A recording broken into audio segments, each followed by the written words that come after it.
Back at it again, and we've got to talk about this immigrant issue.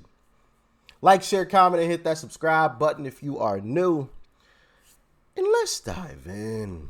Just outrage. In boisterous community meetings across the long marginalized south and west sides of Chicago, residents have been angrily venting over plans to house migrants in their neighborhoods. I am ready to lock myself up against that damn building. Natasha Dunn, a longtime resident of Chicago's South Side, has been leading the fight to keep migrants away from this shuttered public school. We have crime that's out of control. We have a high unemployment rate. We have all these different things that I believe should be addressed but isn't.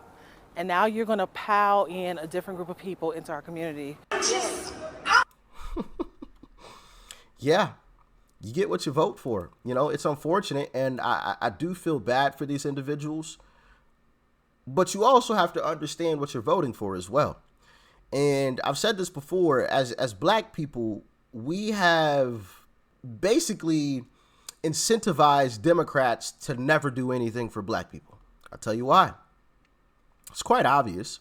When Democrats know that no matter what they do or say or how much they promise and never deliver on, they know that black people will still vote Democrat. Where's the incentive to do anything? There isn't one. That's just like you going to your job and you know your boss will never fire you. Under no circumstance will you ever be fired by your boss. At best, you might get suspended for a few days, but that's the worst case scenario. You know for certain you will never be fired. What? You gonna show up to work late? You're gonna leave work early? You're gonna talk to people any kind of way you want to because you know you can't get fired. Well, what do Democrats do? It's the same story. But not only black people are mad, Asians are too. Nobody told us. We have more than few thousand people who signed a signature here who said no. We said no. Tensions escalate on the southwest side as the city gets closer to housing at least 2,000 migrants at a base camp in Brighton Park. Thanks for joining us tonight. I'm Scott Schneider. And I'm Dawn Hasbrook. That encampment is slated for a vacant lot at 38th in California, but a meeting tonight grew heated when residents divided on the plan. Casey Cronus is live from Kelly High School with the latest. Casey. Hey, Don and Scott. Well, residents say they only found out about the plan when they saw construction crews working at the site. Tonight, they were calling for transparency, but it's something many of them feel they didn't get when the meeting reached capacity and they weren't allowed in. We could even hear the pounding on the doors from inside. A line down the block shows just how much residents wanted in on the conversation. But a full auditorium meant the crowd stuck outside never got a seat at the table.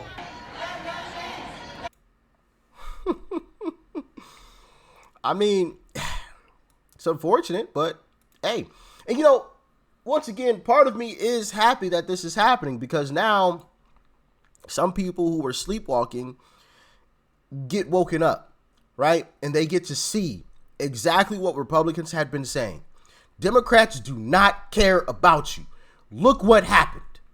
Look what happened. They closed down these schools in your neighborhoods, told you they had no funding, and then as soon as the immigrants came in, all of a sudden, hey, look, guys, we've got all types of funding. We're going to help these individuals when you've been crying for help for years.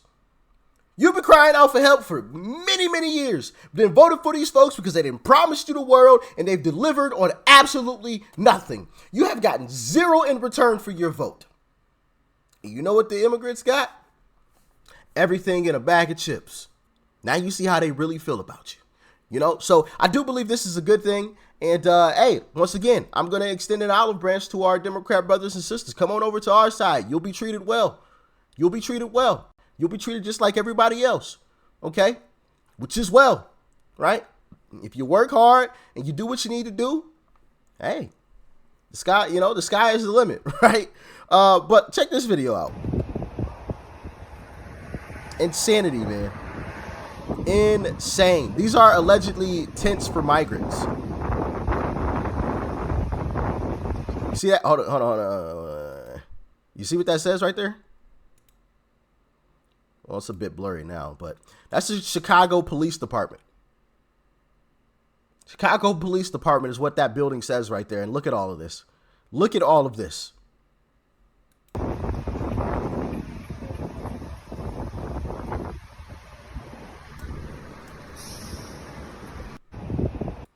Absolutely insane, right? Absolutely insane. I mean, but of course, you know, there's always an element to these stories that often goes untalked about. And I kind of figured this may be happening.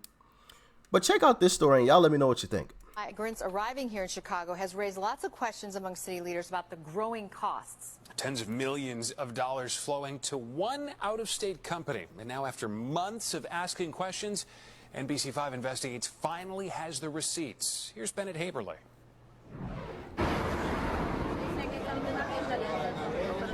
The number of migrants now calling Chicago home has grown to more than 18,000 over the past year. The challenge is that many don't have a home and are living in Chicago police stations or inside city-run shelters. For months, NBC5 Investigates has been following the money billed by Favorite Healthcare Staffing, the company contracted by the city to provide workers for the migrant shelters in Chicago.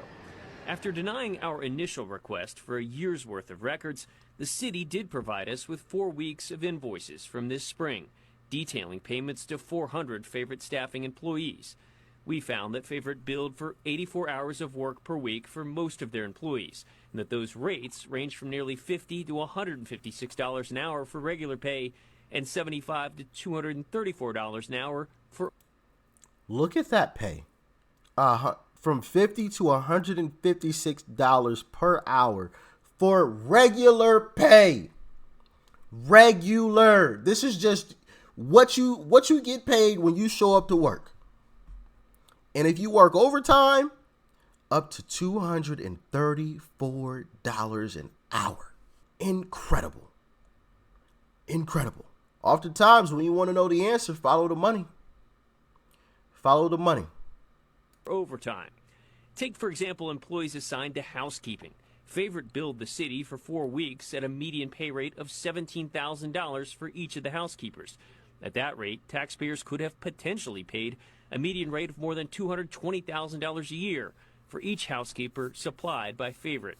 When it came to those assigned to security, invoices show that Favorite charged Chicago taxpayers a median rate of $24,000 apiece for each security guard for 4 weeks worth of work. That translates to an annual charge for each security guard of more than $300,000 a year. And then there's nursing staff.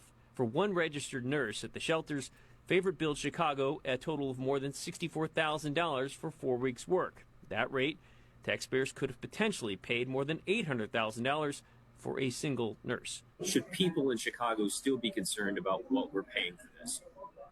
$800,000 for one nurse. Wow. Welcome back. We are learning much more about the migrant crisis right here in Chicago. I spoke with Christina Passioni-Zayas, the city's first deputy chief of staff. She gave me insight on how the crisis is impacting the city and the state financially. Already this week, 41 buses have rolled into Chicago, and that means there are now 11,000 migrants living in shelters. 4,000 are still sleeping on police station floors and staying at the airport. Now, this is really startling. 30% of migrants here in Chicago are children.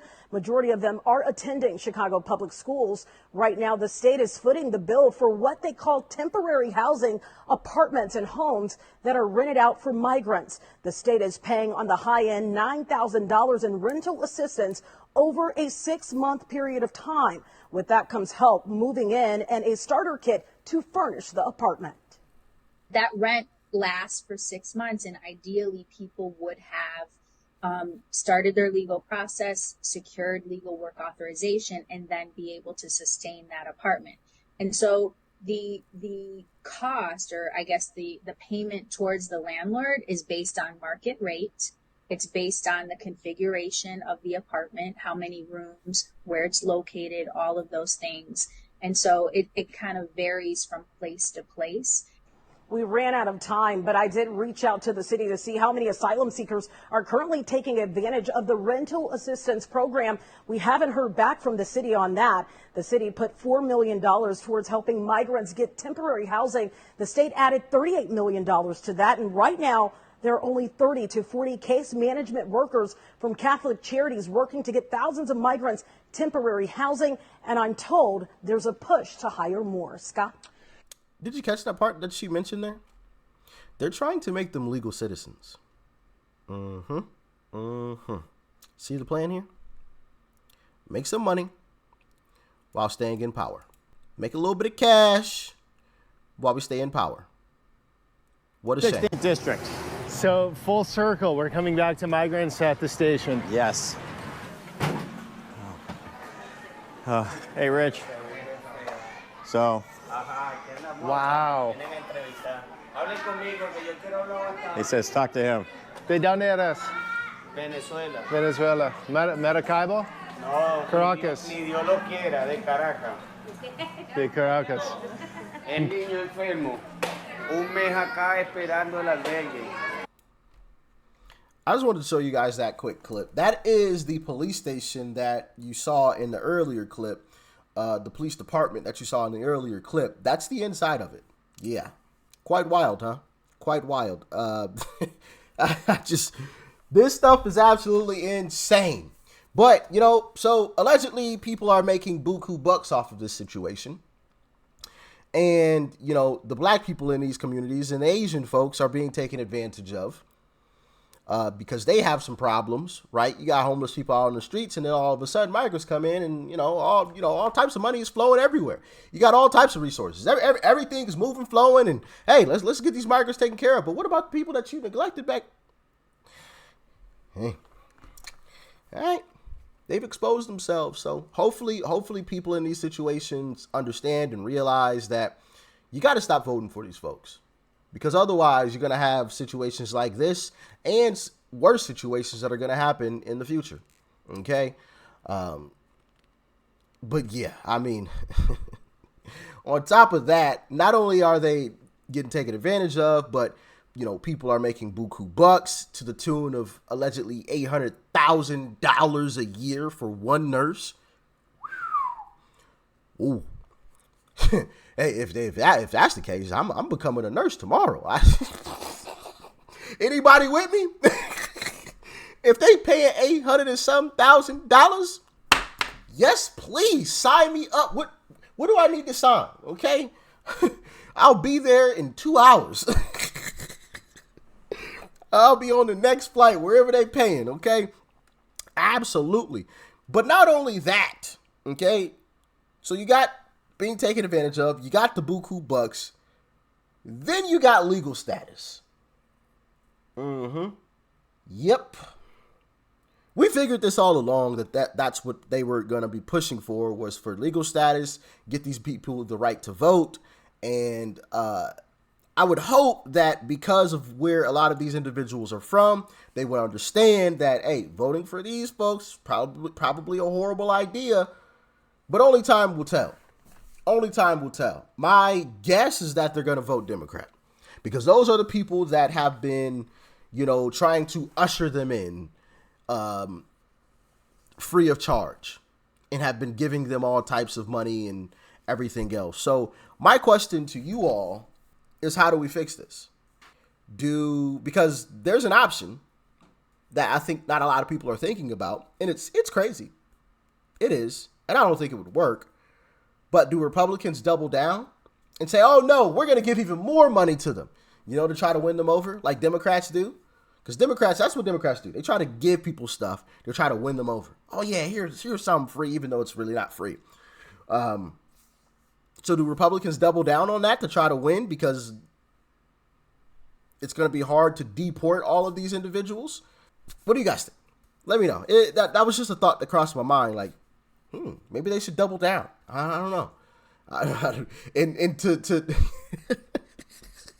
honestly, that would kind of be pretty funny to see Republicans double down on Democrat strategy and to try to see how Democrats spin it. You know, like what do Democrats come out and say in that situation? Because they're not going to agree with Republicans. You already know that. So, like, what do they say? Oh, well, we already gave them money. They don't need any money anymore. Is that what they say? Well, that's going to sound bad to, these immigrants. They're going to be like, wait, hey, Republicans like, nah, we need some more, so we running with them. So I don't know. Y'all let me know in the comment section below. Like, share, comment. Hit that subscribe button before you go. Peace and love. I'm out.